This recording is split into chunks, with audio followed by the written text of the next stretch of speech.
Guys, how are we doing? And welcome back to another video. This is the Fighters Forecast.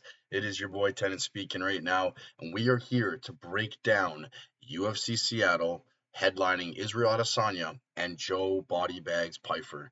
Guys, not a great card in my opinion on paper, but hopefully there's going to be some sneaky good matchups, banger matchups that we could look into here. We've done the tape study and kind of want to look back at the UFC London. We had an unreal night, guys. We placed 4 bets, all 4 cashed. We were cooking. The hammer of the week parlay cashed once again. What's that, like 3 in a row now? Like we're cooking on the hammer. We're going to keep that rolling into this week as well. Last week we had Michael Venom Page, we had Iwo Barmanowski, and we had fight to start round 2 with Mosvar versus Lerone. Very, very sweat free in my opinion. Very nice bets there. We had a couple other bets. And yeah, that was a great card in my opinion. I've heard kind of some slack on it, which I don't really understand. And me and my boy Shees, we thought it was a great card to be honest. Lots of good matchups. A banger fight between Axel Sola and Mason Jones. I actually like UFC London a lot. Luke Riley looked really good. He was in one of our lays. And yeah, it was just a very good night in general for the boys here.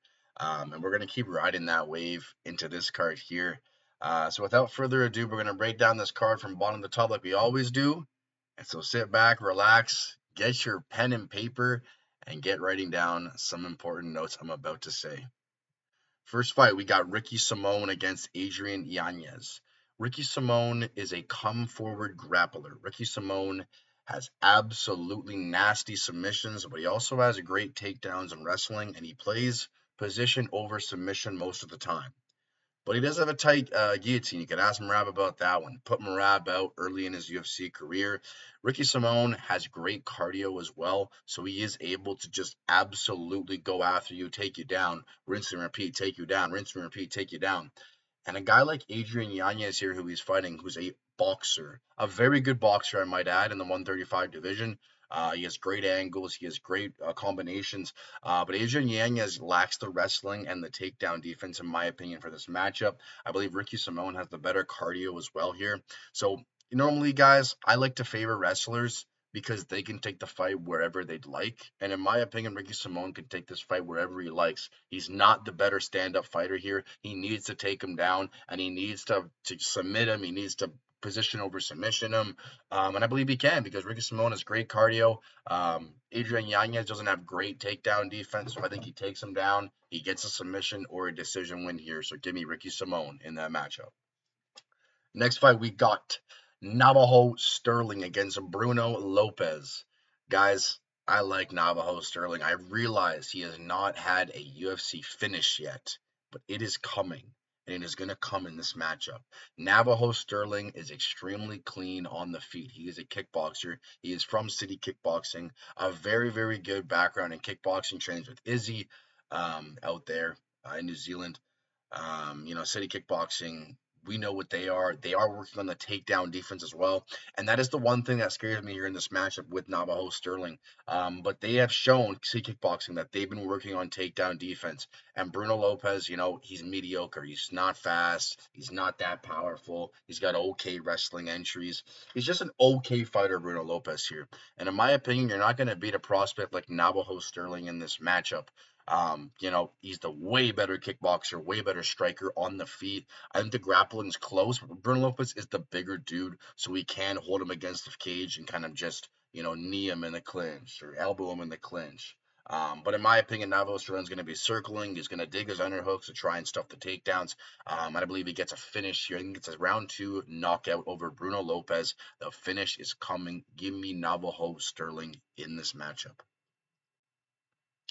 Next fight, we got Marcin Tybura against Tyrell Fortune. Marcin Tybura has been around for a long, long time, guys. Marcin Tybura has decent wrestling, has good submissions, not good stand-up. Marcin Tybura, very good on the ground, which most heavyweights aren't, to be honest. That's why he gets his sub victories, like the one over Jonathan Denise.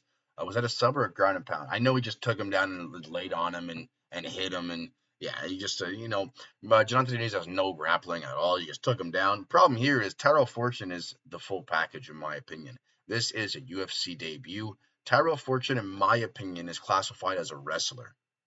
Some people say he's a boxer, which gives me good confidence here because I classify him as a wrestler. I think he has great wrestling base. His hands are heavy as well. Throws nice wide hooks, a nice 1-2 down the middle, a nice jab as well. Tyrell Fortune, in my opinion, is better everywhere in this fight. The problem here it could just be the experience of Marcin Tybura. I think this line is priced appropriately here because Marcin Tybura has been in the UFC forever, and we've seen time and time again how important experience is in the UFC. But in my opinion, Tyrell Fortune's just the better fighter. He can get the double legs if he wants. He can keep this fight standing and dig his underhooks and stuff the takedowns of Marcin Tybura, and he can strike at distance as well. I think he's the better fighter here. I think he knocks out Marcin Tybura, and I'm going to pick him here in this matchup. Next fight, we got Chase Hooper against Lance Gibson Jr. Chase Hooper just got absolutely annihilated by Alexander Hernandez.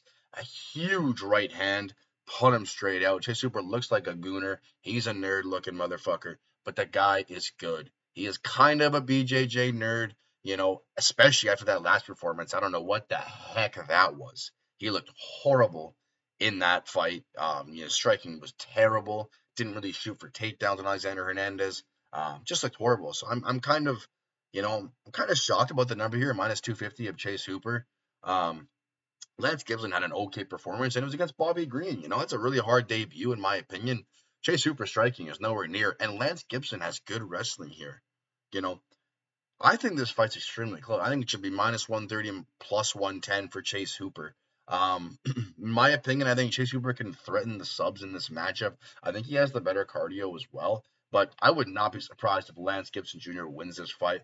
I believe it's overpriced as well for Chase Hooper. I am not touching him here, but I am going to take him to win. I don't love it. I really don't after seeing his last performance as well. His striking was horrible. But I'm going to take him here. I think he can get inside Lance Gibson Jr. I think he can threaten on the takedowns, on the submissions, the standing submissions as well, like a guillotine. I'm going to take Chase Hooper. I don't love it at all. Next fight, we have a banger here. It is Ignacio Bahamondes against Tafik Masayev. Ignacio Bahamondes, we know exactly who this guy is. He is an absolute monster on the feet. Trains with Bilal Muhammad in Chicago, but does not fight like Bilal Muhammad. Ignacio Bahamondes is long, rangy, a great kickboxer, has fantastic high kicks, nice chopping kicks from the tree. No wrestling, though. That is the problem here. Tafik Masayev is kind of new to the UFC. Just got ragdolled by Muktabek Orablai, but Muktabek Orablai missed weight.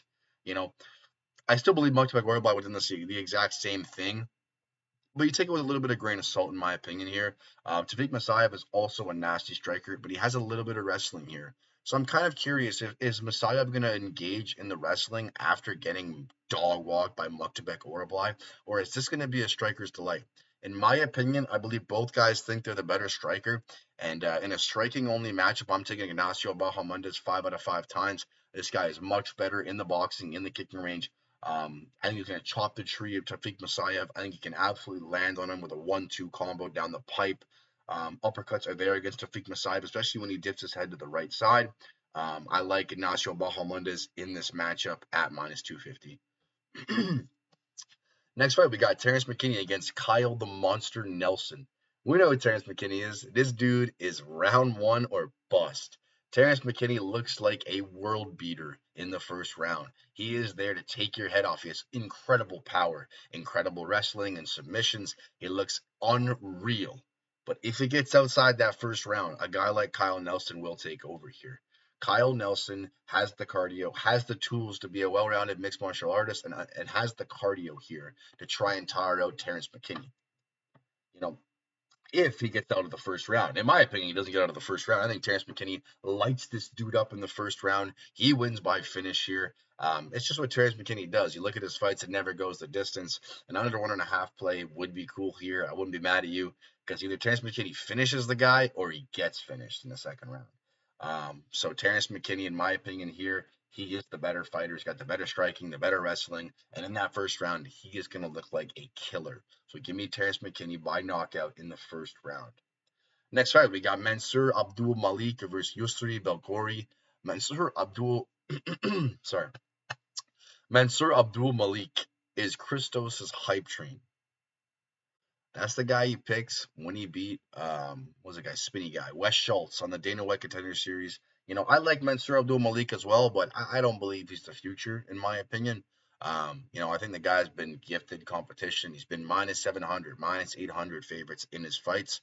He now fights a guy who just got a very impressive win against Azamat Bakoyev. A very, very impressive win indeed. He absolutely stuffed the takedowns, picked the dude apart on the feet, made everyone lose all of their money. And I respect the dude, man. He showed he got worked on his takedown defense. We know what kind of kickboxer this guy is. He trains with Alex Pereira and Glover. He's fought Izzy before. This guy is a fantastic on the feet. And in my opinion, Mansour has to wrestle here. I think the reason Yurzy beat Bakoyev was so much smaller than him, which means you can just keep him at range the entire time. Mansour Abdul Malik is not that much smaller than Yurzy Belgori. And in my opinion, he can stand there in the striking for a little bit, but he will get to the hips of Yurzy, and he will get the takedowns, and he will get a ground and pound finish, in my opinion. I don't mind the odds here. I probably wouldn't play it, though, but I am going to take Mansour Abdul Malik on the money line. Next fight, we got Julian Spicy J or Juicy J Arosa against Larian Douglas. Guys, Larian Douglas is on my list of prospects to watch in the UFC. We'll go over Julian Arosa first, though. Julian Arosa, he's been in the UFC for quite a while. Problem with Julian Arosa is he has 8 finish losses. And some of those losses, he's getting absolutely slept. You know, Juicy J is fun to watch. He's got great BJJ. He's a very long guy for the division. He pops out a nice jab. This is a very hard fight for Larian Douglas to take on, in my opinion, on his UFC debut. We know who Julian Arosa is. The guy is battle tested. The problem here is, does he have the durability to go? Julian Arosa has great BJJ, but in my opinion here, when he stands with Larian Douglas, he's going to get finished. This guy hits like an absolute freight train. Larian Douglas is an absolute monster, guys. He has beautiful tight hooks, especially the left one, kind of like a mini Alex Pereira, if you could say. But in my opinion, here the striking's not even close. The grappling, we haven't seen too much of Larian Douglas's grappling here, but I believe he can fight off the takedown attempts. I believe he can strike at range, and he will land on Julian Arosa's glass chin, and he will win by KO. Give me Larian Douglas in this matchup. Next fight, we got the retirement of Michael Chiesa fighting against, could be another retirement against Nico Price, stepping in on short notice. Michael Chiesa, this is his hometown, so he is going to lay down the gloves. And I never like betting on a fighter who's going to lay down the gloves. Everybody knows that in advance. But when you're fighting Nico Price, I'll do it. Robbie Lawler knocked Nico Price out in his retirement fight. I think Michael Chiesa chokes this dude out. Very, very low level fight, but I understand why he's on the main card. It's his town. It's his retirement fight. Hope Michael Chiesa goes out there and catches a win. And yeah, no, I think it's going to be great. And hopefully Michael Chiesa gets a sub. Next fight, we got Alexa Grasso against Macy Barber, guys. I don't really go over women's MMA because it's just so, it's so 50, guys. You know what I mean? Like, if someone's a favorite, it doesn't fucking matter. You know what I mean? Like, it's just not consistent enough for me to pick and bet against and, ruin my record of picking. So I just don't really touch it. But if I had to pick a side here, I'm going to go Alexa Grasso because she has fought a gauntlet of competition here. Macy Barber has fought mediocre competition, but she is the better wrestler here. So she could just lay on her the whole time. But Alexa Grasso, in my opinion, is a better boxer. I think she should get her out of there. Probably wins by decision, to be honest. Last but not least, we have the main event. We have the return of Israel Adesanya against Joe Bodybags Pyfer.